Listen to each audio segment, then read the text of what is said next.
misma que puede observarse pues en las imágenes que se adjuntan en el cartel. Además, el electroencefalograma reportó ausencia de actividad epiléptica y, bueno, también se solicitó una batería de pruebas neuropsicológicas que reportaron un CI de ejecución de 60 con alteración visoespacial grave, con deficiencias leves a graves en los procesos atencionales y de funciones ejecutivas, probablemente todo esto relacionado con el traumatismo craneoencefálico al nacimiento. Tras el inicio del tratamiento presentó una mejora importante en el cuadro, sin embargo, pues se tuvo que suspender su seguimiento debido a que la paciente decidió llevar su tratamiento en otro lugar donde ella era derechohabiente, por lo que ya no le pudimos dar el seguimiento. Es un caso interesante, es el caso de una paciente sorda con alucinaciones auditivas, que incluso, bueno, a pesar de la prevalencia reportada de, pues, relativamente alta, estos fenómenos han sido poco reportados y menos aún estudiados. Se plantea como una explicación causal de la aparición de estos fenómenos alucinatorios la falla en los mecanismos de autorregulación y retroalimentación que causan una atribución falsa de los pensamientos en forma de subfocalización a fuentes externas. Se propone que existe una falla en la comunicación interhemisférica y que esta falla sería responsable de una disociación en la representación entre la representación visomotora del lenguaje y la percepción de la misma como un estímulo externo. Estos pensamientos codificados en términos de articulación premotora serían percibidos como perceptos articulatorios que son interpretados como ajenos al individuo, generando en las personas oyentes una experiencia de voces asociadas al lenguaje articulado. En el caso de los sordos, como nuestra paciente, estas mismas articulaciones eh, estarían asociadas con movimientos sinestésicos que ellos utilizarían para articular un signo o la gesticulación del habla, a diferencia de lo que sucede en los oyentes. Y esto, bueno, explicaría también en cierto punto la variabilidad que existe entre las características perceptuales de los fenómenos alucinatorios reportados, perdón, en sordos, influyendo el tipo de comunicación, el grado de déficit, entre otros factores. Muchas gracias.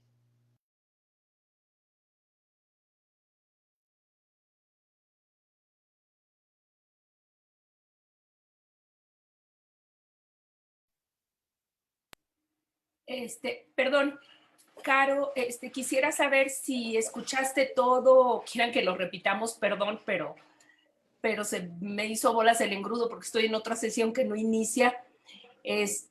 No sé si tuviste oportunidad de escuchar bien, Caro. Se escuchó la mitad nada más. El No sé, principio un poquito y la mitad. no sé si quieras que lo vuelva a poner o o ya lo puedes evaluar con esto o quieres hacerle preguntas a Kevin. Sí, yo ya lo había oído, entonces si no hay otro evaluador. No sé Bueno, si el doctor Jorge García ya tuvo oportunidad de conectarse, que es el otro evaluador.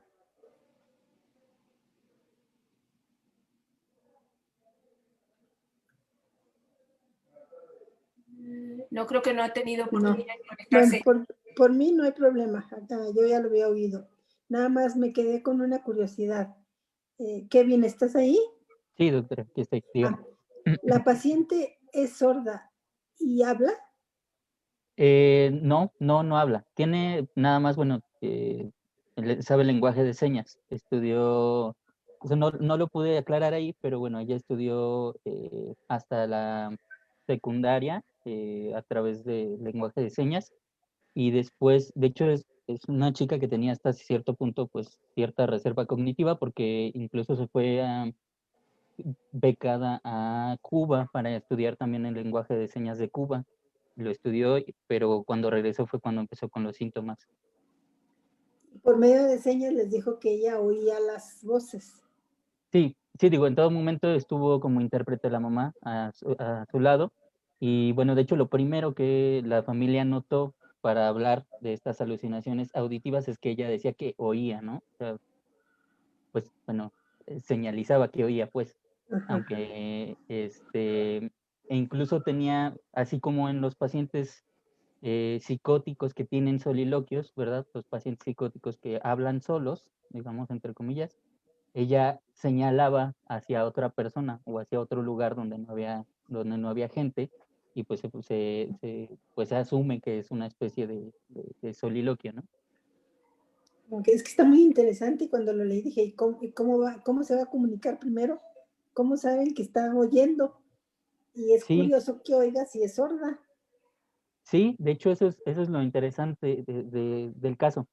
No tuve tanta oportunidad de mencionarlo en el cartel, pero bueno, hay un estudio muy interesante que se realizó en el 2007, una investigadora que trabaja con gente sorda, ella también es sorda, en Reino Unido, y ella hizo una caracterización a través de un estudio cualitativo mediante el cual pues evaluó perdón, las características perceptuales de las alucinaciones auditivas en sordos. Como les comentaba en el cartel, pues no es tan poco frecuente como se piensa. Realmente, incluso una parte de la población sana, de personas sordas, tienen o experimentan estos fenómenos alucinatorios, incluso sin tener una patología psiquiátrica. Ella en ese caso, en ese estudio, lo que hizo fue diseñar un cuestionario de... Se te fue el audio. ¿Se escucha? Sí, ya. Ya, perdón.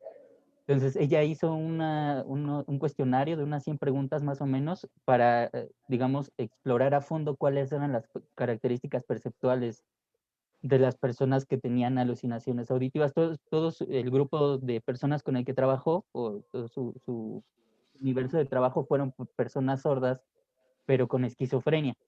Entonces, ella notó que había eh, pues había una relación muy cercana entre el grado eh, pues de alteración sensitiva, perdón, y también entre, por ejemplo, si la persona había sido sorda toda su vida o si había oído en algún momento, si eran sordos preverbales, posverbales, etcétera, ¿no?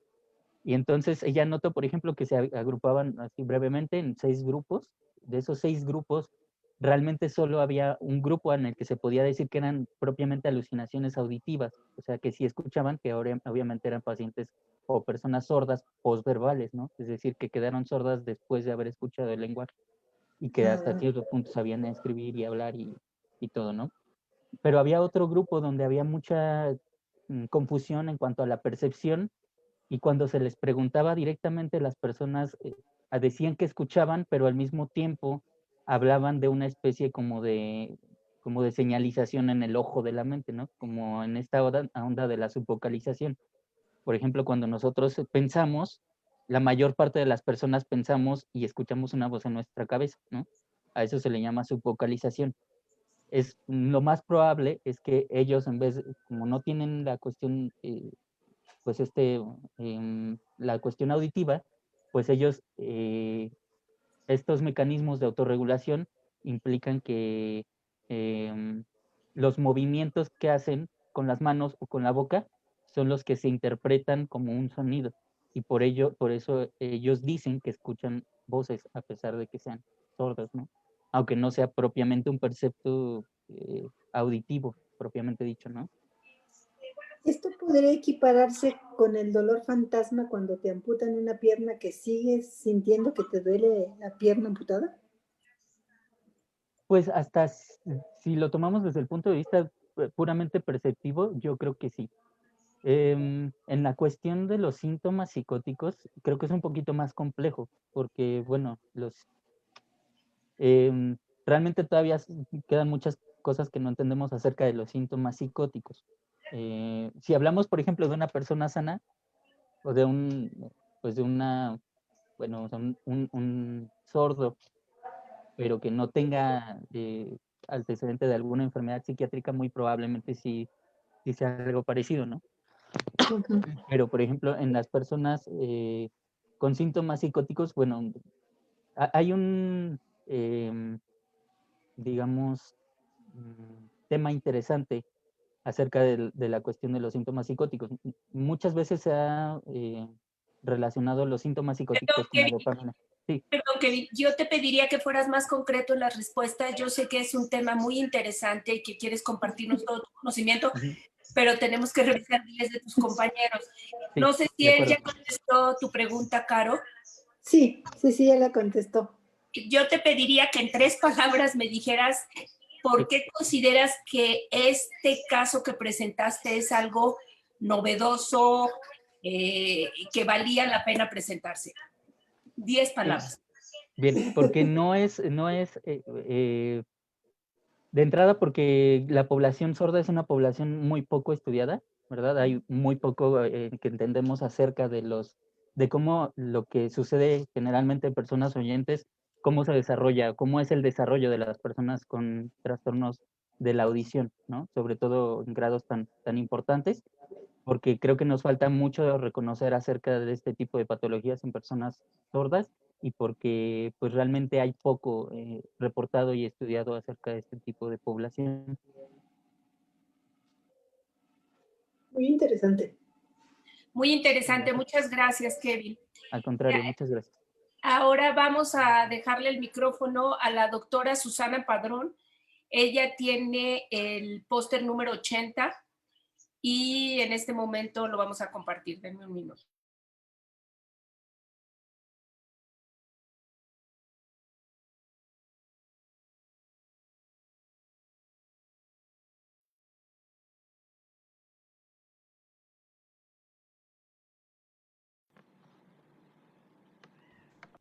Hola, buen día. Mi nombre es Susana Padrón Barrera y como trabajo del foro de residentes voy a presentar un caso clínico con título de neutropenia como primer signo de lupus eritematoso sistémico en paciente pediátrico. Bueno, como introducción, el lupus es el prototipo de enfermedad autoinmune crónica multisistémica que pone en riesgo la vida del paciente si no se detecta a tiempo. Es más común en mujeres de edad fértil, sin embargo, en algunos casos debuta en edad pediátrica, con formas más graves de la enfermedad. Se conoce que hasta un 40% de los pacientes pediátricos presentan alteraciones hematológicas. Sin embargo, se reportan pocos casos con neutropenia reactiva, siendo un reto diagnóstico si no se acompaña de otro síntoma relacionado con lupus.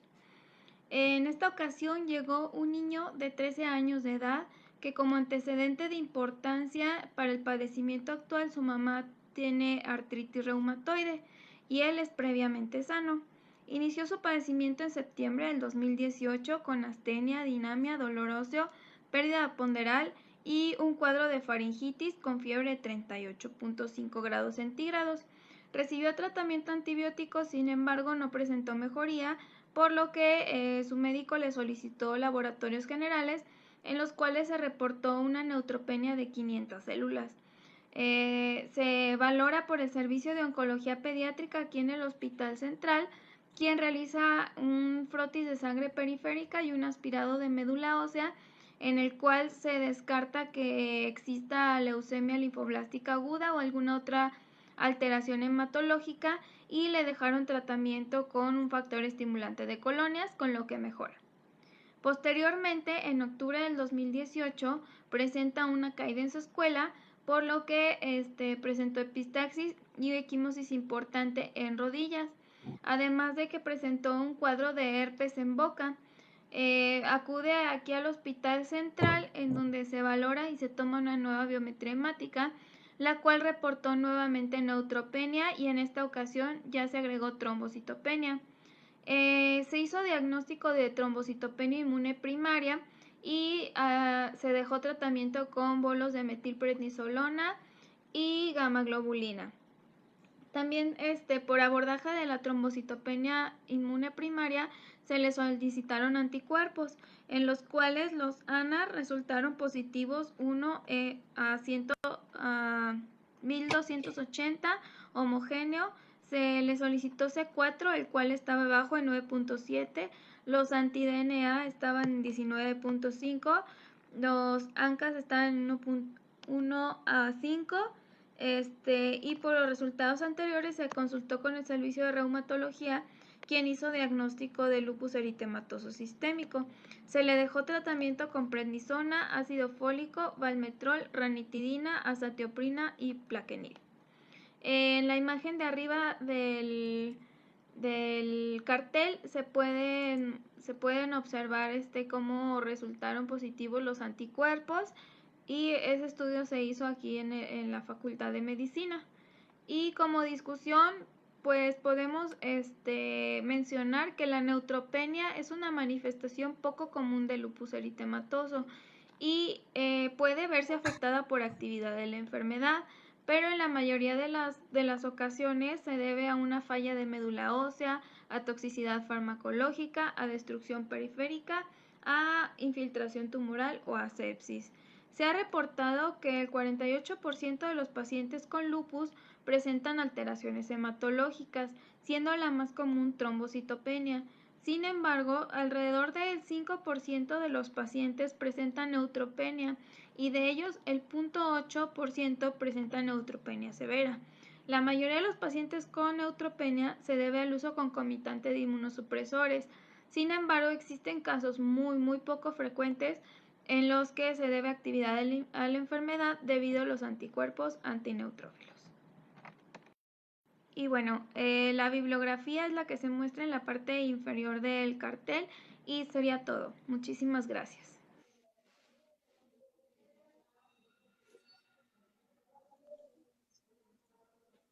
Muchas gracias, Susana. Que yo quisiera pedirle al doctor Jorge, que ya lo vi que está, doctor Jorge García, ya lo vi por ahí conectado, si quisiera hacer algún comentario, pregunta a la presentación de la doctora Susana o a la doctora Carolina.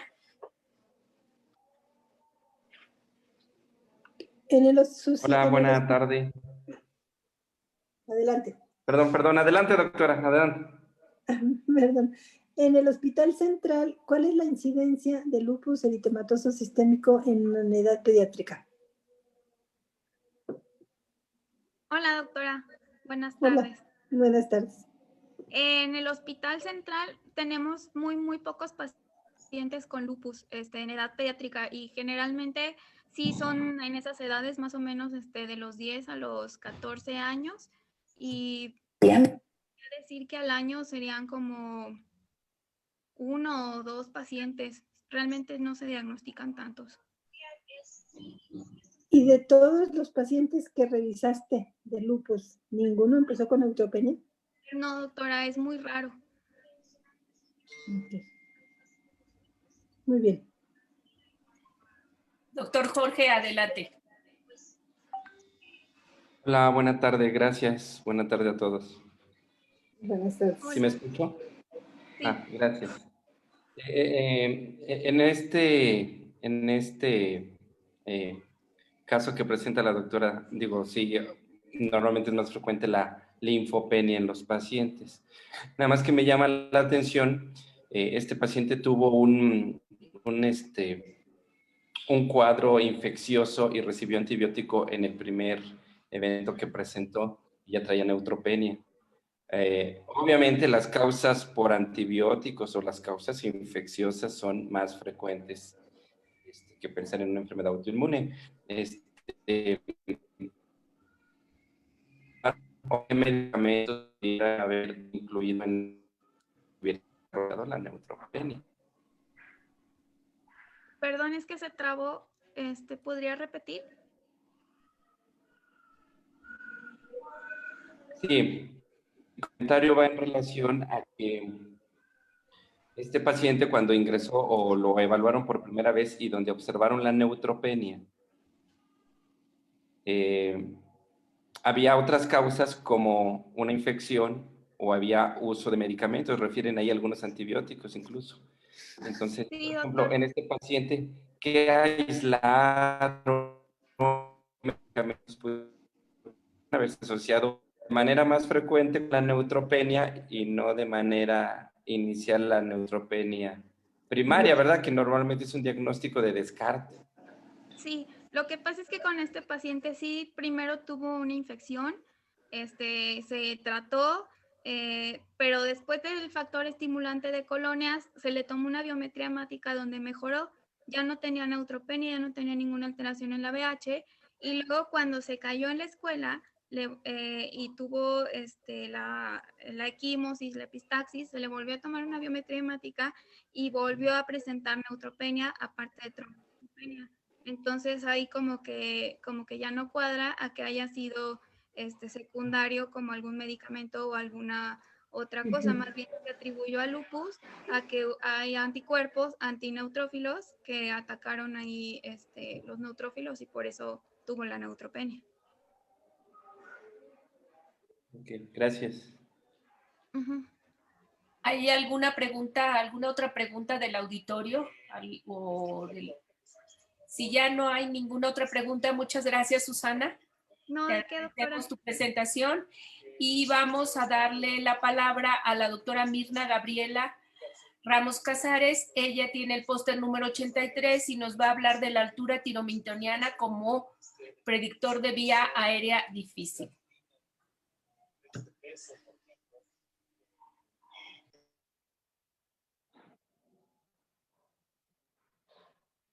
Mi nombre es Mirna Gabriela Ramos Cázares, soy residente de tercer año de Anestesiología del Hospital Central Dr. Ignacio Morones Prieto. Yo les voy a presentar mi trabajo en modalidad cartel, el cual se titula Altura tiromentoniana como predictor de vía aérea difícil. La vía aérea difícil se define como aquella situación clínica en la que un anestesiólogo con entrenamiento convencional experimenta dificultad para la ventilación con mascarilla facial, para la intubación endotraqueal o ambas. A pesar de que la mayoría de las complicaciones ocurren en vías aéreas fáciles, debido a que la mayoría de los pacientes son vía aérea fácil, es importante recordar que las lesiones graves permanentes en estas son raras. El proyecto Closed Claims de la American Society of Anesthesiologists reportó que el 17% de las demandas por lesión relacionada a la anestesia fueron por manejo del sistema respiratorio, conformando la segunda causa más común. Los eventos respiratorios más comunes que llevaron a demanda fueron intubación difícil, oxigenación o ventilación inadecuada y broncoaspiración. La manera más segura para el manejo de la vía aérea es la identificación temprana de los factores de riesgo previo a la anestesia, para así realizar un plan basado en estrategias cuyo objetivo principal es la reducción o eliminación del riesgo. No existe hasta la fecha una prueba que pueda ser usada de manera aislada para predecir una vía aérea difícil, debido a que la precisión diagnóstica de distintas pruebas ha sido diversa, siendo en su mayor parte la sensibilidad baja y la especificidad modesta. En el 2013, Etzadi et al. Describen por primera vez la medición de la altura tiromentoniana, realizando un estudio en 314 pacientes, en el cual describen un punto de corte de 50 milímetros, correlacionándose una altura más corta con una laringoscopía difícil. Se presenta una serie de casos de medición de la altura tiromentoniana en pacientes de 18 a 65 años sometidos a cirugía bajo anestesia general con intubación endotraqueal, ASA 1, 2 y 3 para cirugía electiva o de urgencia. Se excluyen pacientes con deformidades o lesiones craniofaciales o cervicales, limitación para la movilización cervical o apertura oral, masas o tumoraciones intraorales, cervicales o glóticas y pacientes embarazadas. Se realizó la medición de la altura tiromentoniana durante la valoración preanestésica con una escuadra de combinación, el paciente en decúbito supino, la cabeza en posición neutra. Se tomó como punto de corte una altura tiromentoniana igual o menor a 50 milímetros. Se realizó una monitorización estándar con medición no invasiva de la tensión arterial, electrocardiografía continua, pulsoximetría y end-tidal de CO2. Se preoxigena al paciente con mascarilla facial, con oxígeno a 6 litros por minuto a volumen corriente durante 3 minutos.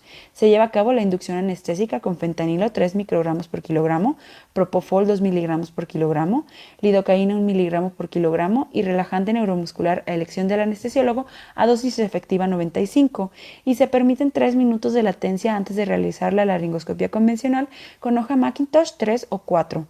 Se registra el grado de visualización glótica como se describe en la escala de Cormack-Lehane, considerándose laringoscopía fácil a aquellos pacientes grado 1 y 2 y difíciles a los pacientes grados 3 y 4. Se incluyeron un total de 5 pacientes que se encontraban dentro del punto de corte de la altura tiromentoniana para ser considerados como probable intubación endotraqueal difícil, de los cuales 4 fueron hombres con alturas de 48 milímetros, 50 milímetros, 40 milímetros y 45 milímetros, y una mujer con altura de 49 milímetros. Los 5 pacientes se consideraron como laringoscopías difíciles, clasificándose todos como grado 3 en la escala de Cormack-Lehane. Ninguno de los pacientes se clasificó como grado 4 y todos los pacientes fueron posibles de intubar.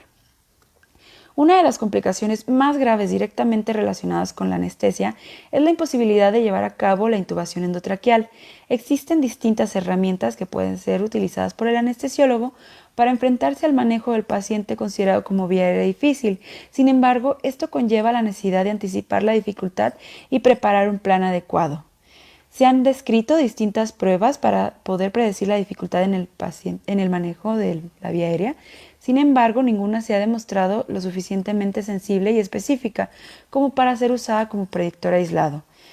Se han realizado estudios para determinar la utilidad de la altura tiromentoniana como predictor de la vía aérea difícil en distintas poblaciones, encontrándose resultados variables, algunos mostrándose prometedor, mientras que en otros no encontraron que fuera superior a la distancia tiromentoniana o al Malampati modificado, por lo que se podría pensar que la validez de esta medición podría variar entre poblaciones distintas.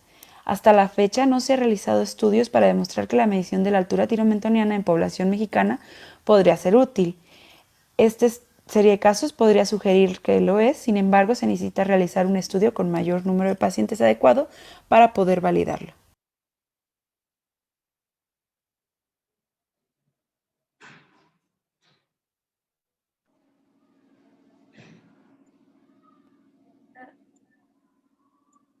Muchas gracias, Mirna. Le dejo la palabra a la doctora Carolina y al doctor Jorge Luis si tienen dudas o preguntas. Sí, yo tengo una confusión. ¿Es un estudio prospectivo en donde mediste tú la altura tiromentoniana o revisaste expedientes y nomás encontraste a 5?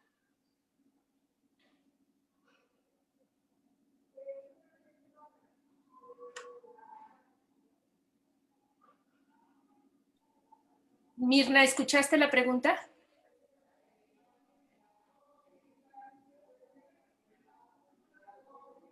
Mirna, Se fue. creo que se fue. Hola. Mirna, contesta. Sí. ¿Sí me escuchan? Sí. Perdón. No, seleccioné a 5 pacientes que cumplieran con el punto de corte de 50 milímetros o menos de altura tiromentoniana durante la evaluación preanestésica y se registró durante la laringoscopía. Se puede decir que fue como un estudio transversal. ¿Y por qué nada más 5 pacientes y no un tamaño de muestra adecuado? Realmente porque para encontrarlos no es tan fácil. De hecho, el último paciente lo encontré casi el mismo día que tenía que entregar el trabajo. No es tan común.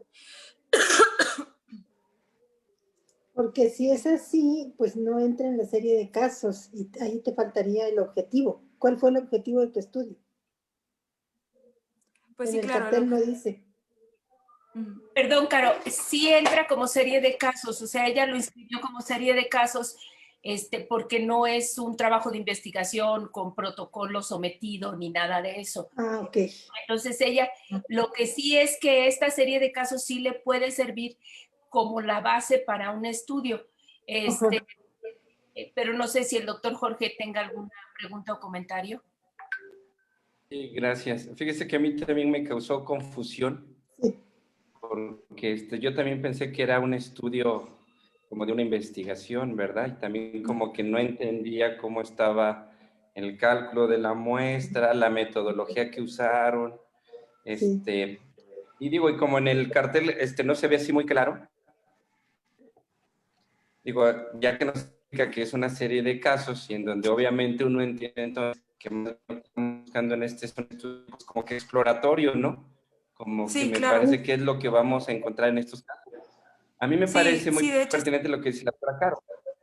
Yo creo que en este sentido a lo mejor no hubiera sido así como que tan... porque incluso ella no fue tan frecuente o infrecuente es encontrar esta característica que usted está midiendo, pero también obviamente aplicar por ahí alguna, no sé, algún proceso estadístico que nos diga, mira, sí parece que hay una tendencia o una correlación, ¿verdad? Entonces, sí como que al principio queda la confusión de qué tipo de estudios se está presentando. Me parece una herramienta valiosa, yo creo que, así como comenta también la doctora Pilar, parece que hay una tendencia y en donde pudiera ser una herramienta a poder considerar y, por supuesto, compararla con los estándares que ya están establecidos, pero sí, también me quedó a mí es un poquito la duda, ¿verdad?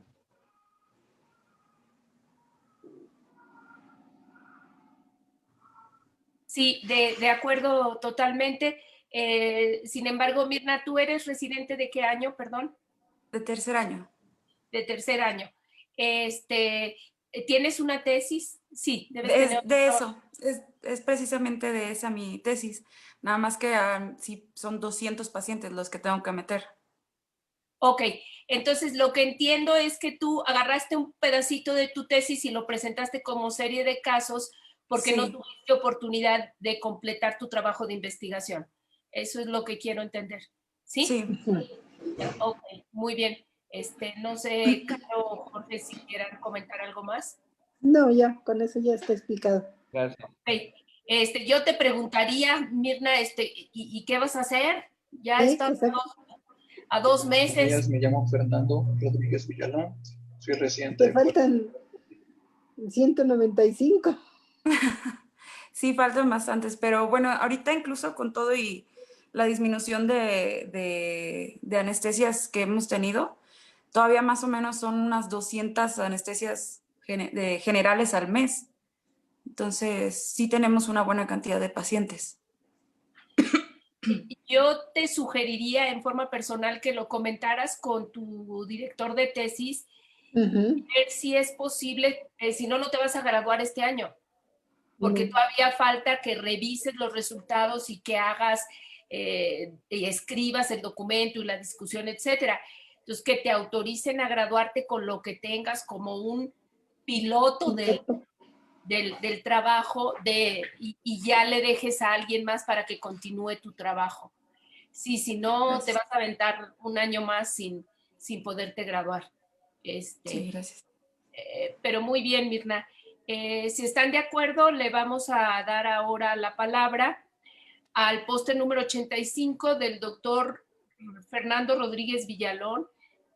Él va a hablar de la utilidad del diagnóstico estructural desde la perspectiva del modelo de relaciones objetales en pacientes con trastorno por consumo de alcohol. Y permítanme compartirles la pantalla.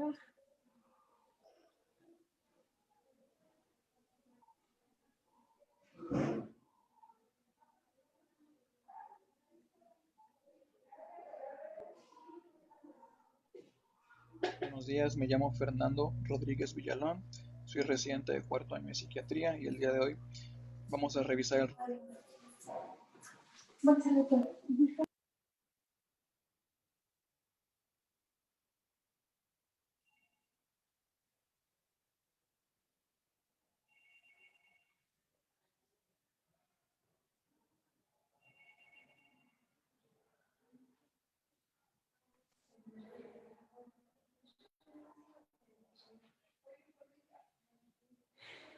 Son las implicaciones antropológicas que tiene. El consumo de alcohol ha estado presente en el desarrollo de la humanidad desde la antigüedad y ha tenido roles en el chamanismo, en el animismo, en el ritualismo, en los medicamentos como alimento, en las celebraciones, en los funerales y en general está presente en muchas de las áreas de nuestra vida.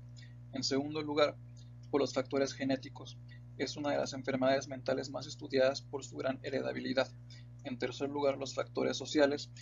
Y aquí quiero hacer hincapié en el hecho de que en muchas ocasiones el diagnóstico por trastorno de consumo de alcohol es difícil, sobre todo porque el consumo se normaliza y se promueve. Y identificar esa línea entre cuando es un trastorno y el consumo es normal, a veces es difícil. Y por último, en los factores epidemiológicos sabemos que es más frecuente en hombres, aunque últimamente hemos visto un aumento también en mujeres. ¿Qué más podemos decir del consumo de alcohol? Si queremos hacer el diagnóstico de trastorno, tendríamos que irnos al DSM-5. El DSM-5 nos pide que el paciente tenga 2 de los 11 criterios en el transcurso de un año. ¿Cuáles son las ventajas del DSM-5 para el trastorno de consumo de alcohol? Es preciso para hacer el diagnóstico de consumo de alcohol, sobre todo porque es muy específico en los puntos que abordan la disfunción personal que le causa al paciente, Específicamente se centra también en síntomas biológicos como la abstinencia y la dependencia, los cambios en la funcionalidad, la búsqueda de la sustancia. ¿Cuáles son las debilidades que tiene el DSM en el trastorno por consumo de alcohol? Principalmente que puede dejar de lado los trastornos de personalidad a los cuales está muy frecuentemente asociado, sobre todo el trastorno borderline o el trastorno límite y el trastorno antisocial. ¿Qué más es interesante o importante saber acerca del trastorno por consumo de alcohol? Por lo general, hay ciertas características de personalidad de las personas que eligen el consumo de alcohol, más allá de los factores genéticos que son los principales.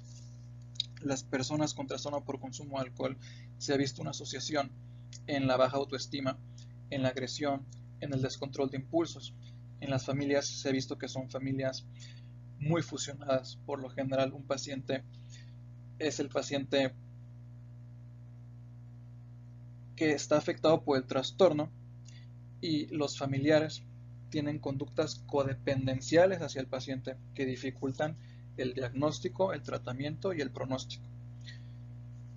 Es aquí donde entra la utilidad del diagnóstico estructural. ¿Por qué? Porque el diagnóstico estructural nos permite profundizar en varios aspectos de la personalidad del paciente sin dejar de lado los factores biológicos. ¿En qué factores se indaga la entrevista estructural? Principalmente en la integración de la identidad, en las relaciones y la calidad de las relaciones que tiene la persona con los otros significantes, el manejo de la agresividad, el control de impulsos, sus valores éticos, sus valores morales y cómo se relaciona con ellos.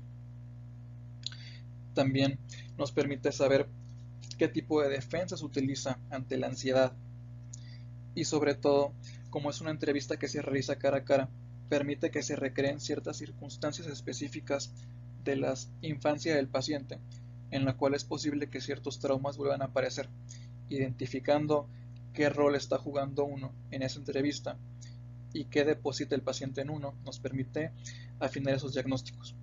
Escogí presentar este caso porque fue una paciente que presentó síntomas de ansiedad desde la infancia, bien tratados farmacológicamente, pero con una adherencia mala y con una respuesta mala al igual.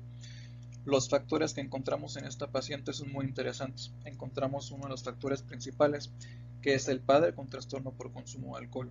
Encontramos una madre agresiva y ambivalente. Por momentos busca la atención, por momentos niega la atención e inclusive llega a llamar mentirosa a la paciente, que esto es una agresión temprana muy importante porque puede llegar a dificultar que la paciente se identifique con su madre o que tenga vínculos estrechos y sobre todo repercute en su autoestima.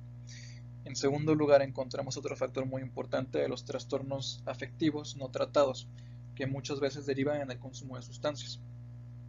En el caso de la paciente S, una de las hipótesis es que la ansiedad que mejora con el consumo de alcohol, la euforia, el aumento de la autoestima y esa consolidación, entre comillas, y esa unión que presenta con su grupo y con sus compañeros es uno de los factores principales por los cuales ella ve el consumo de alcohol de una forma egosintónica. Esto quiere decir que a pesar de que le está causando una disfunción, parece que es preferible para ella tener estos síntomas negativos a perder los síntomas positivos que le pudiera estar causando el consumo. Otro dato interesante es que muchas de las consultas que tuvo con los psiquiatras y la adherencia a estas fue por lo general una relación hostil hacia el terapeuta, y también eso propició que la paciente no presentara una mejor adherencia al tratamiento farmacológico. Es evidente que esto tiene una relación sobre todo con las relaciones internalizadas que tiene esta paciente, sobre todo con su papá. Entonces, en el momento en el cual se le ofreció la consulta a ese, una de las primeras ideas que me vino a la mente es que seguramente yo iba a ser el próximo psiquiatra o el próximo tratante con el cual se iban a revivir ciertos traumas que presentó ya con otros médicos, y muy seguramente se iba a repetir el mismo ciclo en el cual ese iba a dejar el tratamiento, no iba a acudir a consultas, no iba a cumplir, a pesar de que el diagnóstico fue el correcto. Al momento de aplicar la entrevista estructural, nos dimos cuenta que ese no tiene una identidad bien consolidada, no tiene adecuadas figuras de identificación, y por lo general las figuras que ha introyectado, o sea, los objetos que ella introyecta, que en un principio son sus padres, que ahora se repiten con otras personas, por lo general son hostiles e indiferentes. De ahí que ella percibe a los doctores como fríos y no interesados en su padecimiento, que es lo que ha condicionado que ella no lo siga. Y en segundo lugar, también fue interesante ver que muchos de los problemas de autoestima que tiene ese derivan también de esta falta de autonomía que se hace presente al momento en el que su madre tiene conductas hostiles y negligentes que dan mensajes de no mereces el cuidado, estás mintiendo, no te creo. Todo esto dificulta que se consolide una identidad. Y evidentemente todo esto se replica pues en las consultas. Al identificar estos aspectos, la finalidad de hacer este estilo de entrevista fue para, por un lado, diagnosticar su trastorno por consumo de alcohol, que ya sabíamos que lo tenía porque pues, los síntomas eran muy evidentes, ofrecer el tratamiento farmacológico, pero entonces identificar qué cuestiones de su personalidad y de su interacción conmigo se iban a replicar y iban a causar que se entorpeciera el tratamiento. Entonces logramos delimitar que ese es una paciente que entra en una estructura de personalidad desorganizada, impulsiva, con conceptos suyos y de otras personas contradictorios, polarizados, sobre todo una imagen muy devaluada y hasta cierto punto funcional. En la tabla que aparece en el recuadro número 1 se podría ella colocar en una funcionalidad pues alta, pero en una estructura muy vulnerable, que es una estructura borderline. Entonces el plan que se hizo con ese fue identificar, para poder anticipar qué se iba a repetir de su relación con sus padres en la terapia, saber cómo poder devolver de forma adecuada y cómo poder reexperimentar ciertas relaciones para que ella entienda que hay nuevas formas de vinculación y poder sanar ciertos aspectos que fortalezcan sí la relación, que haya cierto grado de dependencia, pero que también fomenten la independencia y autonomía de ese. Eso evidentemente no se iba a lograr con el puro tratamiento farmacológico. Una de las primeras barreras, pues principalmente fue eso, que se replicaban los vínculos hostiles con los hombres, derivados de su padre, y sobre todo el descuido, la baja autoestima y la poca adherencia que pareciera provenir de ciertas actitudes de la madre, sobre todo porque la madre fomenta la enfermedad de ese, inclusive también porque ella tiene muchos rasgos dependenciales y pudiera ser que en dado caso, si ese llegara a mejorar de sus síntomas, su madre quedará sola, entonces sí llega a haber ganancias secundarias. En general y en conclusión, la utilidad de hacer esta revisión fue para poder complementar tanto los factores biológicos que están presentes en una enfermedad como el trastorno por consumo de alcohol y cómo se complementan en un trastorno que también tiene implicaciones psicodinámicas, y no para que uno excluya al otro, sino para que se dé un tratamiento oportuno a uno, sin dejar de vista que también mucho de lo que puede mejorar el paciente a lo mejor deriva con intervenciones no del todo medicamentosas, sino una combinación de ambas. Entonces, en general con ese llegamos a la conclusión de que es una estructura vulnerable, es una estructura que tiene que fortalecer ciertos aspectos. Sabemos cuáles son las expectativas y cuáles son algunas de las cosas que tenemos que prever, sobre todo para que mantenga la adherencia a su tratamiento y mejore su pronóstico.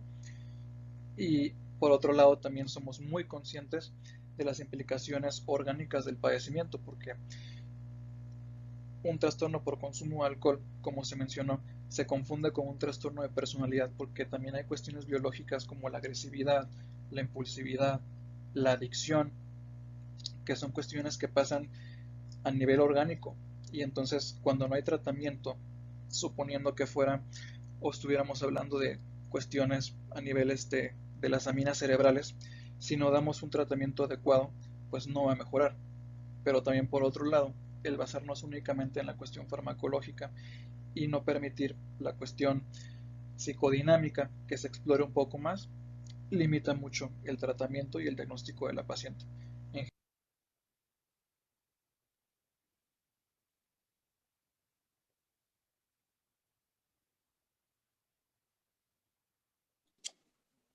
Fernando, me parece que no leíste las indicaciones. Sí, me dijeron que 5 minutos. 5 minutos, te aventaste casi 15 minutos. Sí, Y es un caso clínico. Si me dijeras, bueno, nos hizo un ensayo clínico y trae situaciones muy novedosas, sí creo que vale la pena que nos ajustemos a los tiempos. La verdad es que si te hubiera tocado otra sesión, te hubieran cortado a los 3 minutos. Es un caso, pero desde tu resumen, mandaste un resumen que parece un pliego, digo, que parece un libro. O sea, un resumen es una cuartilla. Entonces sí. yo te pediría, porque si no se pierde lo importante. O sea, aquí hay que destacar lo importante, ¿de acuerdo? Y digo, ya con esto les pido yo a los revisores, la doctora Caro y al doctor Jorge, si todavía está con nosotros, que si tienen alguna pregunta que se la hagan a Fernando. Creo que ya hasta se durmieron. Coincido con Pilar, o sea, me perdí entre tanto, no rollo, pero pues sí, porque se va perdiendo la idea de lo importante que es. Coincido con la doctora Pilar.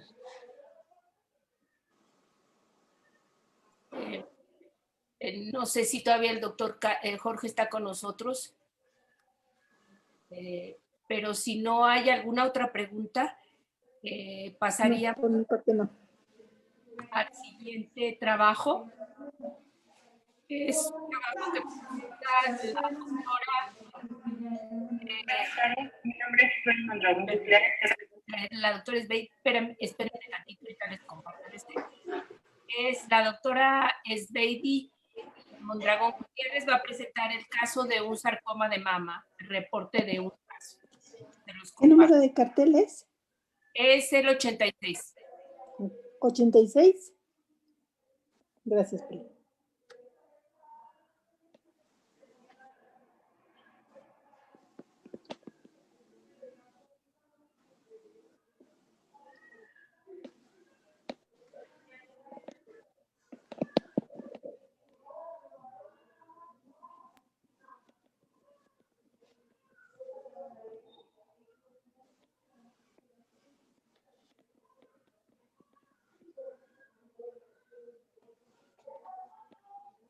Buenas tardes, mi nombre es Isabel Mondragón Gutiérrez, soy residente de segundo año de ginecología y obstetricia en el Hospital Central Dr. Ignacio Morones Prieto, y el día de hoy les voy a presentar mi trabajo en modalidad cartel con el tema sarcoma mamario, reporte de caso.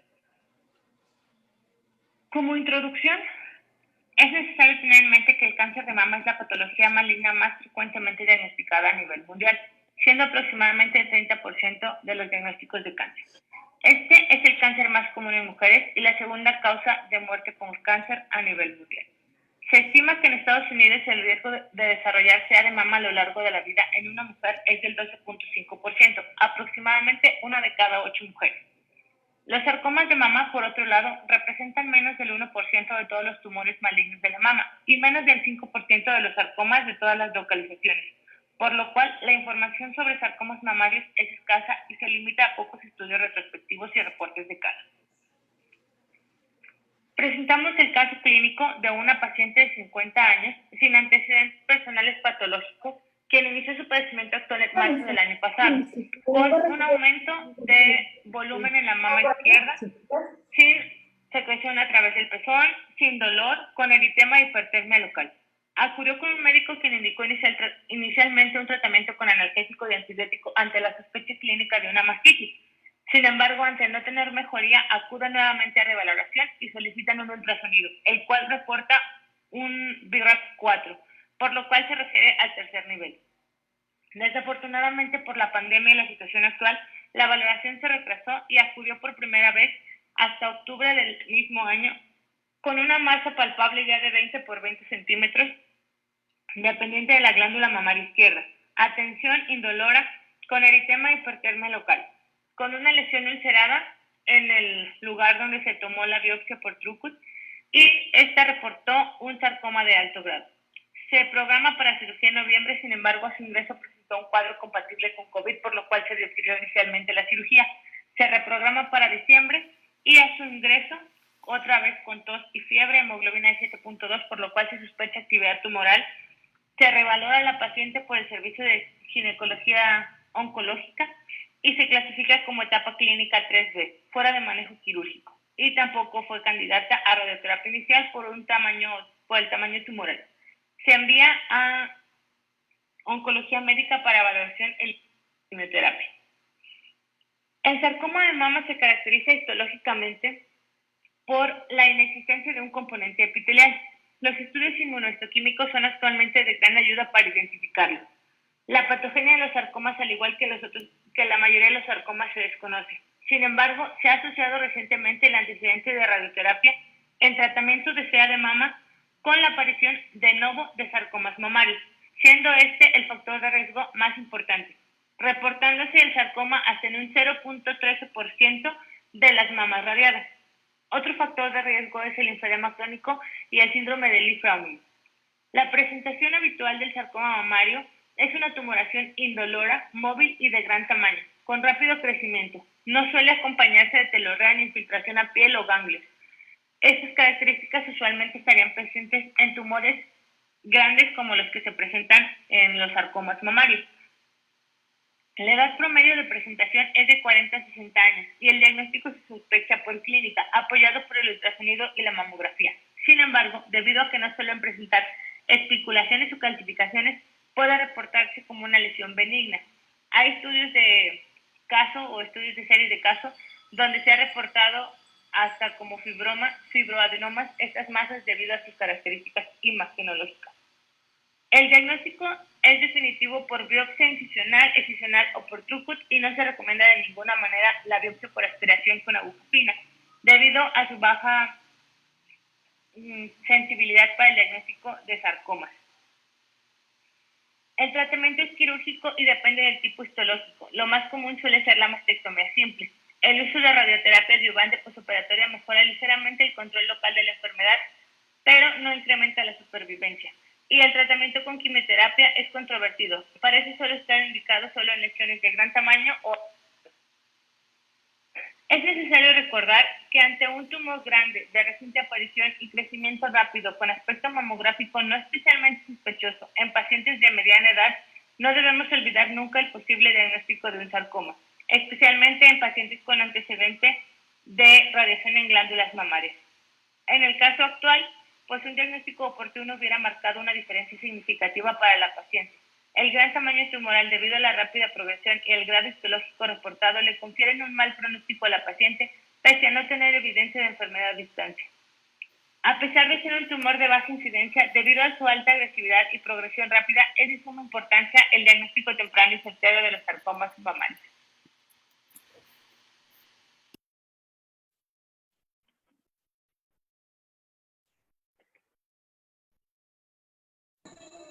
Muchas gracias, Baby. No sé, Caro, si tengas alguna pregunta para Baby. ¿Cuántos sarcomas de mama se han presentado en el Hospital Central? En lo que va del año, doctora, más o menos como unos 3. Ok, ¿no hubiera sido más apegado a las indicaciones revisar esos 3 casos también y ya una serie de casos? Lo que pasa es que de esos 3 casos tampoco se había dado el manejo porque otra de las pacientes fue referida porque igual llegó con síntomas y otra paciente estaba todavía en estudio. Se sospechaba sarcoma, pero todavía no tenía el definitivo. Ok, muy bien. Yo aquí un comentario. ¿Tienes autorización de la paciente para presentar esas fotos? Sí, doctora, se le preguntó y sí se le pidió la autorización, se le explicó que era para un trabajo del hospital, para presentar el caso en formato cartel, que su identidad estaba totalmente oculta, por así decirlo, que no se iba a mencionar nada más y que no iba a haber manera de identificar como tal la paciente, su cara o algo así. Excelente, excelente. Eso es importante porque sí son fotos muy gráficas. Ujú. Sveidi, ¿cuántos casos de estos se han reportado en la literatura? ¿Tú qué hiciste la búsqueda? Pues es el número total de todos los cánceres de mama. Un número así exacto no, pero el cáncer de mama es el cáncer más común a nivel mundial y de estos cánceres el 1% nada más corresponde a sarcoma mamario. Y en general, a pesar de que no sea, o sea, no sean, se cree más bien que el principal factor de riesgo es la radiación, el antecedente de haber tenido cáncer de mama, haber recibido radiación y posteriormente desarrollar un sarcoma. El hecho de que sea un sarcoma primario, como en este caso, porque la señora no tenía antecedentes, pues es todavía más raro. Ok. Perfecto, excelente. ¿Alguna otra pregunta, Caro? No, ninguna, Pili, nada más. Ok, entonces vamos a dar paso al siguiente trabajo. Es el número 88, de la doctora Ana Cristina Peña Enríquez, y se llama Uso de metanfetaminas como factor de riesgo para perforación gástrica.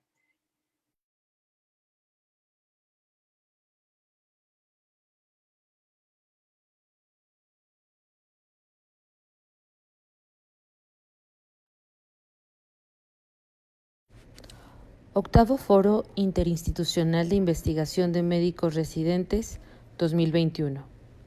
Uso de metanfetaminas como factor de riesgo de perforación gástrica. Mi nombre es Ana Cristina Peña Enríquez. Soy residente del 4º año de Cirugía General. Mi asesor, Dr. David Esmer Sánchez.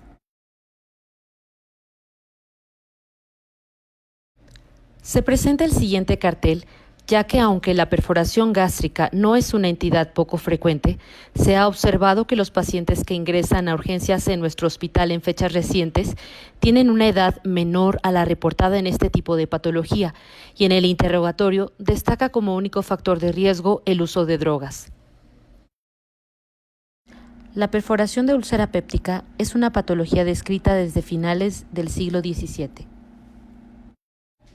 En la actualidad, existen reportes que demuestran una disminución en la incidencia de la enfermedad ulcerosa péptica.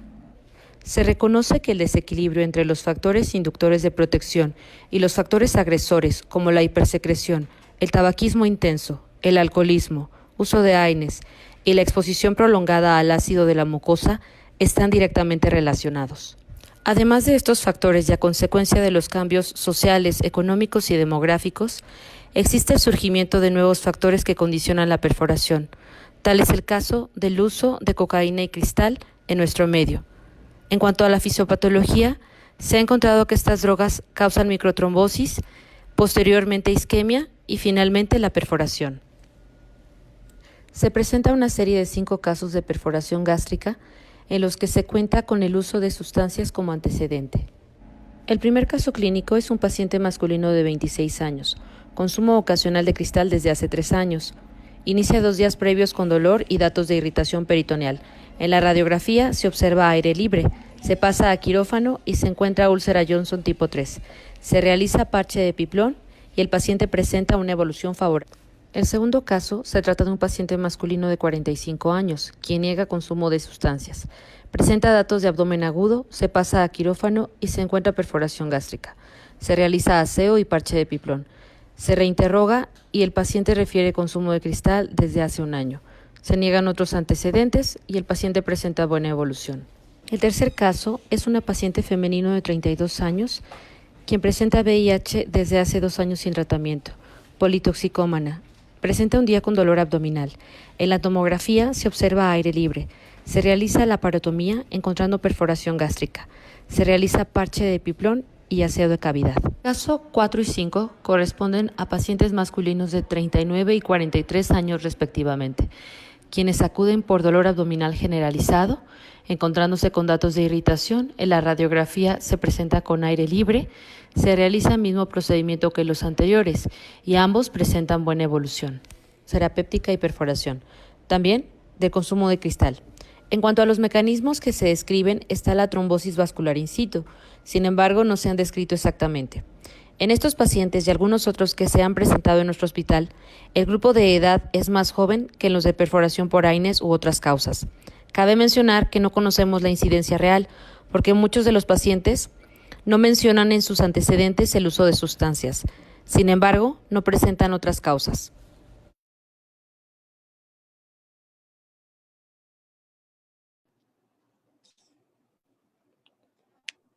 Ya, niños, no hablen.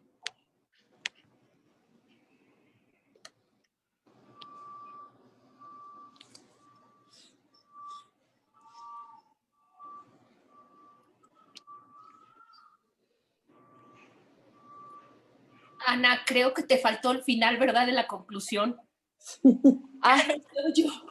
Se oyó que dijiste, niños, cállense, no hablen. No, perdón, es ahorita porque estoy en el hospital, doctora, qué pena. No, en la presentación. Sí. Pero a mí me pareció muy interesante, no sé qué opine la doctora Caro, le dejo a ella Muy interesante, y esto va a ir en aumento porque hay mayor consumo de sustancias tóxicas, por desgracia, pero se me hace muy, muy interesante el estudio y el tema. Sí. Yo te preguntaría, Ana, lo que tú viste en la bibliografía, ¿qué tan frecuentemente se ha reportado esto? En realidad, como lo comenté que sucede en el hospital, pues no sabemos exactamente cuál es la incidencia de perforación gástrica causada por metanfetaminas. Y el problema realmente es que los pacientes pues no aceptan siempre el uso de sustancias. O sea, es difícil determinar la incidencia real. Pero en la literatura. Ajá. Pues en la literatura no encontré realmente, nada más encontré que la perforación gástrica se presenta aproximadamente en 4 o 5 de cada 100 pacientes hospitalizados que presentan perforación gástrica, pero el dato exacto no lo encontré. O sea, tampoco en el resto del mundo ellos han podido demostrar esta asociación. Bueno, los artículos que yo tomé como bibliografía no mencionaban la cantidad exacta. Ok. Y en ellos descartaste las otras causas, o sea, no tenía ninguna de las otras causas. Sí, de hecho, uno de los pacientes que se menciona en el segundo caso, él nunca menciona, se interroga cuando llega a urgencias, nunca menciona el consumo de sustancias, pero realmente al no haber ningún factor asociado, se interroga nuevamente, además que era un paciente joven, era un paciente de 45 años. Entonces, únicamente tomamos nosotros como en aquellos que no decían de primera intención que consumían alguna sustancia, se reinterrogaba y hasta después aceptaban el consumo de sustancias, pero fue cuando se descartaban las otras opciones. Ok, entonces tú sugerirías o pudieras concluir, o sea, dentro de tus conclusiones, ya pusiste que se debe sospechar la presencia en pacientes jóvenes. ¿Esto pudiera detectarse con algún estudio de laboratorio, un antidoping? Pues es que, bueno, pudiera ser, sin embargo, bueno, no creo que en este momento, por ejemplo, en el hospital, que estamos teniendo problema incluso para reactivos que son básicos, pudiéramos determinar este tipo de estudios, pero pues de que se pudiera, sí. Porque aquí la perforación es muy, o sea, el consumo con la perforación están muy, muy juntos, o es un proceso que se tarda días. No sé si me explico. Perdón, doctora, no escuché bien la pregunta. Sí, por ejemplo, hoy consume, ¿se perfora en cuántas horas después del consumo se presenta la perforación? Generalmente es en pacientes que tienen ya más de un año. Bueno, los que hemos visto, la mayoría tienen más de un año de consumo. Y yo creo que también hay algunos otros factores asociados que pues no tenemos nosotros, por ejemplo, algún estudio en el hospital que creo que también deberían de tenerse en cuenta. No sabemos si además estos pacientes sean portadores del Helicobacter pylori y realmente nosotros nada más tomamos por la edad, descartamos los otros factores como el consumo de AINES y tomemos como único antecedente importante el consumo de sustancias. ¿Tú eres residente de qué año, Ana? Del 4º año, doctora. No, pues ya casi debes tener pero yo creo que sí se lo pudieras dejar a uno de tus compañeros de nuevo ingreso o de primer año. ¿Qué tan frecuente llegan los pacientes con perforación gástrica? Eso te pregunto. Sí.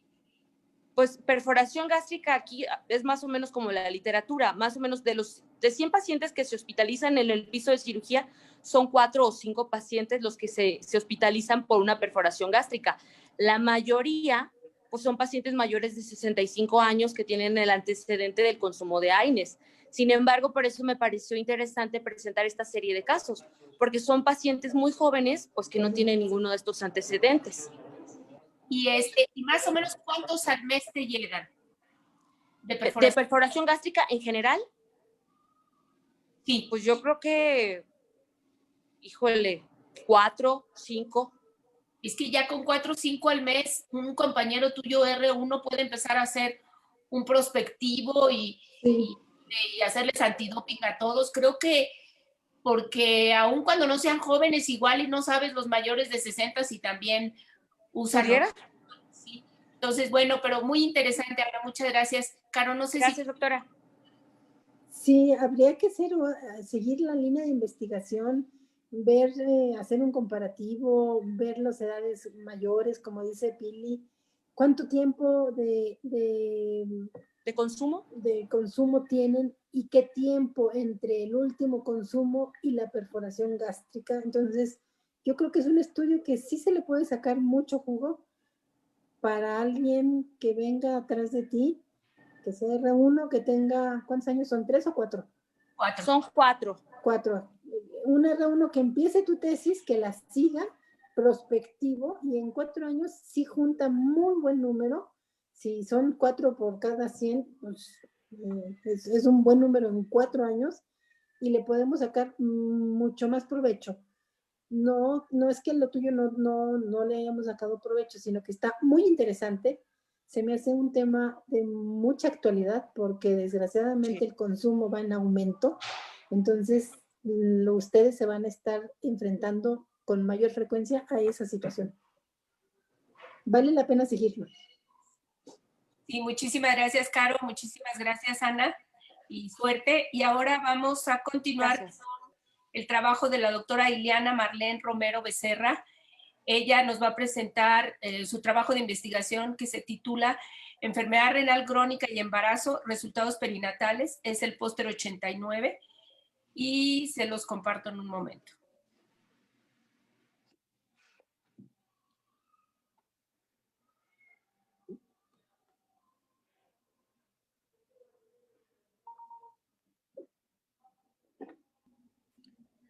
Hola, buen día. Mi nombre es Ileana Marlene Romero Becerra. Soy residente de primer año de Ginecología y Obstetricia en el Hospital Central Dr. Ignacio Morones Prieto. Hoy les voy a presentar mi cartel titulado Enfermedad renal crónica y embarazo, resultados perinatales en pacientes del Hospital Central Dr. Ignacio Morones Prieto, el cual fue asesorado por el Dr. Manuel Mendoza Huerta, médico materno-fetal adscrito a la misma institución. Como introducción, tenemos que la enfermedad renal crónica se asocia con una disminución de la fertilidad y aunque una multitud de factores contribuyen a esto, la función deteriorada del eje hipotalámico pituitario gonadal que lleva a la amenorrea y anovulación juega un papel clave. La enfermedad renal crónica se observa en aproximadamente el 4% de las mujeres en edad fértil. Las mujeres con trastornos renales enfrentan varios desafíos durante el embarazo, debido al aumento de las demandas fisiológicas del riñón y el riesgo de progresión de la enfermedad, generando un mayor riesgo de resultados adversos durante el embarazo. Por eso, durante el embarazo es importante vigilar las complicaciones maternas, que pueden ser enfermedades hipertensivas, anemia e interrupción del embarazo por cesárea, y las complicaciones del feto y neonato, como lo son la prematurez, restricción del crecimiento intrauterino, aborto, óbito y necesidad de esquema de maduración pulmonar, así como renales, deterioro del funcionamiento renal y necesidad de diálisis. Las tasas de preeclampsia, restricción del crecimiento fetal y parto prematuro aumentan gradualmente con la gravedad de la enfermedad renal crónica y la proteinuria. El embarazo en cualquier etapa de la enfermedad renal crónica puede exacerbar comorbilidades como la anemia, deficiencia de vitamina D e hipertensión. El aumento de la provisión de hemodiálisis se asocia con mejores resultados del embarazo. La indicación de diálisis se ha fijado en valores de nitrógeno ureico mayores de 60 miligramos por decilitro o creatinina mayor de 5 miligramos por decilitro. Y la prescripción mínima de diálisis necesaria para disminuir las complicaciones materno-fetales es de 20 horas a la semana. Los objetivos de este estudio fueron definir los factores relacionados con resultados perinatales adversos en mujeres embarazadas con enfermedad renal crónica en el Hospital Central Regional de Alta Especialidad Dr. Ignacio Morones Prieto. Para los materiales y métodos tenemos que para el presente estudio observacional llevado a cabo en el Hospital Central Dr. Ignacio Morones Prieto, se revisaron los expedientes clínicos de pacientes con diagnóstico de enfermedad renal. Se incluyeron a las pacientes con diagnóstico de enfermedad renal crónica previo al embarazo que acudieron a valoración de enero a diciembre del 2020. Se encontraron 4 pacientes con dichas características y se excluyeron a pacientes con diagnóstico de lesión renal aguda. Los resultados que se obtuvieron mediante la exploración de los expedientes clínicos fue que se incluyeron 4 pacientes embarazadas con enfermedad renal crónica del periodo comprendido de enero a diciembre del 2020. Las pacientes incluidas se encontraban en un rango de edad entre 21 y 28 años. De estas 4 pacientes, al momento solo una de ellas continúa en seguimiento conjunto con nefrología y obstetricia, encontrándose en diálisis y hasta el momento con un Doppler normal. El resto de las pacientes ya su embarazo se ha resuelto. 75% de las pacientes requirieron terapia de reemplazo renal con creatinina al inicio mayor a 4 miligramos por decilitro. La hipertensión arterial crónica, así como el lupus, fueron las comorbilidades que se encontraron asociadas a la enfermedad renal crónica de estas pacientes. En ninguna paciente se diagnosticó preeclampsia. La vía de finalización más común fue la vía vaginal. Y en relación a los recién nacidos, el 66% de ellos fueron prematuros, con una edad gestacional media de 32 semanas y pesos fetales entre 890 gramos y 3020 gramos. Dentro de estos casos se reportó solo uno de óbito y fue en un embarazo gemelar. Como conclusiones, pues tenemos que en base a lo revisado, podemos concluir que a mayor daño renal hay mayores efectos adversos maternos y fetales y la complicación más frecuente fue la prematurez. Además, podemos mencionar que en nuestro medio el seguimiento de las pacientes embarazadas con enfermedad renal crónica se inicia de una forma tardía, pues en nuestras pacientes se inició después de las 20 semanas de embarazo. Cabe destacar que a pesar de que en la literatura encontramos que la preeclampsia se puede presentar en estas pacientes, en nuestro ámbito es difícil hacer el diagnóstico o llegar a él debido a que no contamos con marcadores específicos para preeclampsia como lo son el SFLT1. Por su atención, muchas gracias.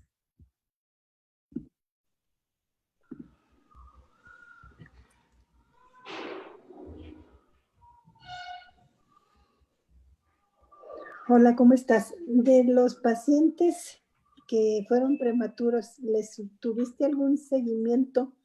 Sobre todo porque en el mismo periodo se estaban llevando 2 protocolos de renal en neonatos, bueno, uno en neonatos y uno en pediatría, pero eran los mismos prematuros. ¿No supiste cuántos de esos tuvieron daño renal o el seguimiento? No, doctora, ya no revisé en el caso de ya los resultados como tales ya después, posteriores al nacimiento, que creo que sí sería importante o que sería una muy buena o una manera adecuada de continuar el seguimiento de estos casos. Y así completaríamos como ya los resultados pues en una mejor manera. Sí, yo creo que si quieres, comunícate con Ángel o con Liz. Ella tienen datos, igual y son algunos de tus pacientes, porque en ese mismo periodo ellos hicieron su estudio. También Liz renal. es residente de pediatría, Ángel de neonatología. Entonces, y sobre todo Ángel, porque él estudiaba a las mamás y a los bebés. Uh-huh. Sí, doctora, muchas gracias. Fíjate, Ileana, ¿tú residente de qué año eres, Ileana? De primer año. Primer año, bueno. Excelente, te mereces un aplauso por haber hecho el esfuerzo de meterlo como trabajo de investigación. Entonces, sin el ánimo que te sientas agredida, espero que me disculpes, pero así soy. Fíjate, te voy a decir, como trabajo de investigación, los problemas que yo le veo. Yo creo que aquí lo ideal hubiera sido que lo escribieras como serie de casos. Y una serie de casos es muy interesante y es menos exigente en la evaluación que un trabajo de investigación. Porque primero tiene solo 4 casos y obviamente son 4 casos porque es extraordinariamente raro que una mujer con enfermedad renal crónica se embaraza. Entonces, el problema de que lo presentes como trabajo de investigación es que no te puedes explayar como tu compañero psiquiatra con lo que pasó cada una de ellas. O sea, que necesitaron diálisis. O sea, este es un trabajo muy interesante porque tú revisaste 4 pacientes en situaciones extraordinariamente raras. Pero como trabajo de investigación no te alcanza el tamaño de la muestra, porque tú te pones un objetivo muy, muy ambicioso. Pones definir los factores relacionados con los resultados perinatales. Entonces, ¿qué es lo que tú querías ver? Si la hipertensión arterial, si la de diálisis impactaban en el peso o en cómo le fue al bebé de recién al nacimiento.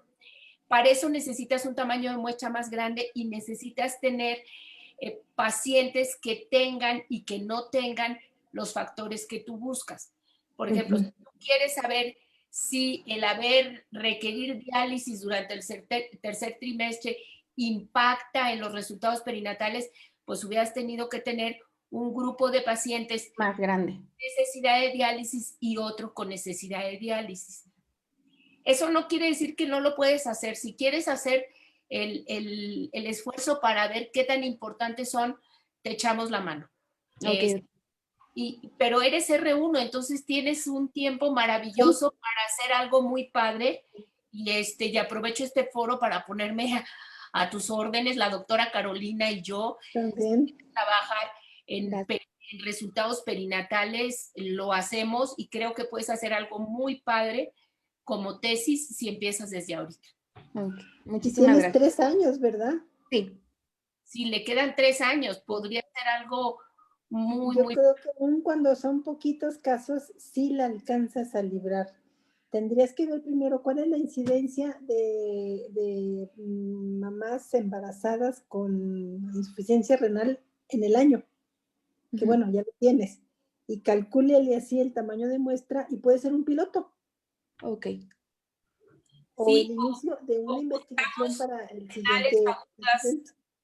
Juntamos agudos y crónicos, o sea, si esto te interesa, ahora yo creo que valdría la pena, si te gusta, trabajar con preeclampsia. Yo creo que preeclampsia es más frecuente y creo que puedes hacer algo muy interesante. Pero bueno, muchas felicidades de veras por el esfuerzo. Muchas gracias. Y muy bien.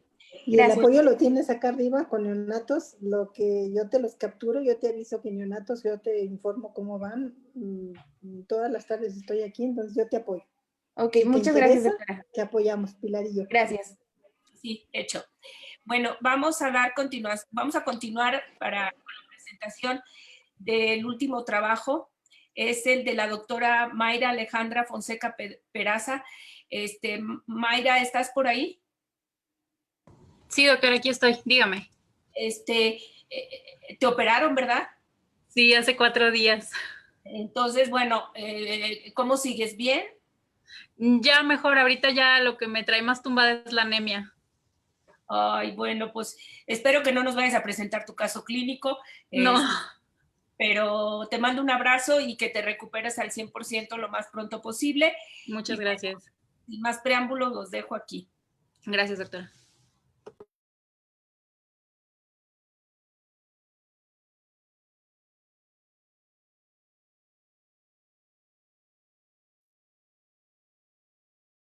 Trombosis del plexo pampiniforme de origen postraumático. Revisión de literatura y reporte de un caso. La trombosis del plexo pampiniforme es una patología muy poco frecuente, con menos de 30 casos reportados en la literatura, todos ellos de etiología infecciosa o secundaria a estados protrombóticos por patología sistémica o vascular de base. Sin embargo, previo al caso presentado, solo se encuentra descrito un caso de etiología postraumática a expensas de un traumatismo directo sobre la región inguinal y testicular. En este trabajo, se realiza una revisión de la literatura publicada al momento que justifique el proceso fisiopatológico por el cual sucede la trombosis del plexo pampiniforme posterior al insulto vascular, directo o indirecto, particularmente en este caso donde el insulto indirecto al plexo pampiniforme, aunado a un aumento de la presión intraabdominal por la presencia de proyectiles de arma de fuego a este nivel, favorecieron la estasis venosa y la presentación de un estado protrombótico traducidos en la trombosis del plexo pampiniforme. El caso que se presenta es de un paciente de 22 años con antecedente de 3 heridas por proyectil de arma de fuego en pelvis, una de ellas con orificio de entrada a nivel del triángulo de Hasselbalch izquierdo y orificio de salida en región glútea, el cual se presume que es el responsable del insulto indirecto al plexo pampiniforme ipsilateral. Se ingresa paciente para cierre primario de heridas en intestino delgado y grueso sin identificar lesiones vasculares al momento del acto quirúrgico. 3 días posterior a su ingreso, comienza con aumento de volumen del escroto izquierdo y dolor leve. Se realiza ecografía escrotal donde se reporta testículo de morfología, situación y ecogenicidad normales, sin alteraciones a la aplicación de Doppler en sus modalidades color y espectral.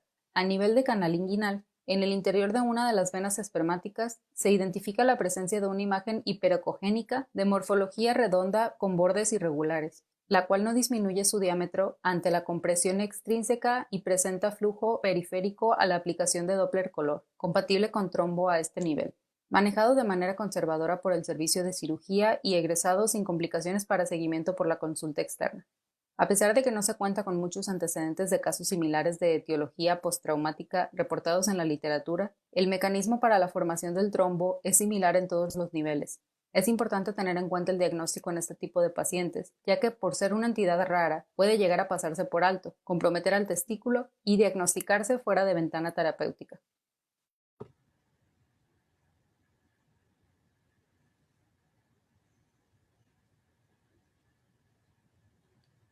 If you work in a team.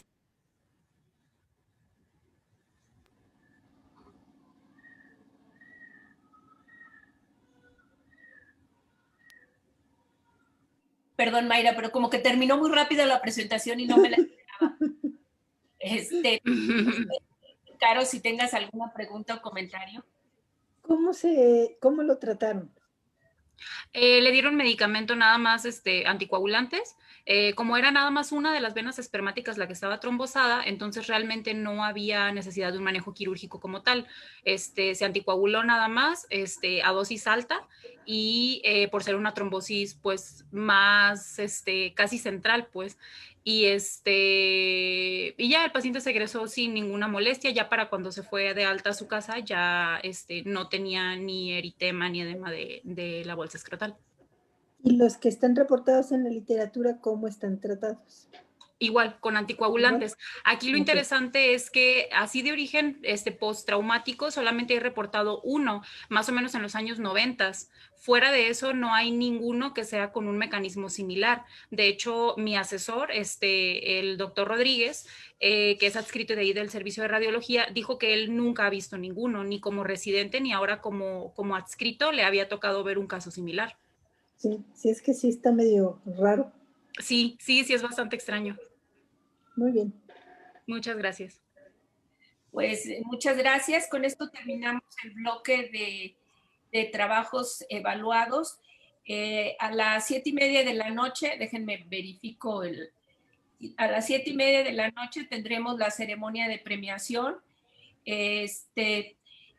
Los pósters, el premio para los carteles de trabajo de investigación, el primer premio es 3,000 pesos, el segundo 2,000 pesos, el tercero 1,000 pesos. Para los casos clínicos, el primero es 2,000 pesos, el segundo es 1,500 y el tercero es 1,000 pesos en tarjeta de vales, pero bueno, es un reconocimiento a su esfuerzo y yo les quiero agradecer muy en especial el día de hoy a la doctora Villegas porque nos ha acompañado todo el día y ha estado participando con nosotros. Muchas gracias, Caro. No, de nada, Felipe. por acompañarnos. A las 6 de la tarde inician los trabajos orales, las presentaciones orales de los trabajos de investigación. Estos son los 5 trabajos que durante la evaluación previa que se hizo alcanzaron los más altos puntajes.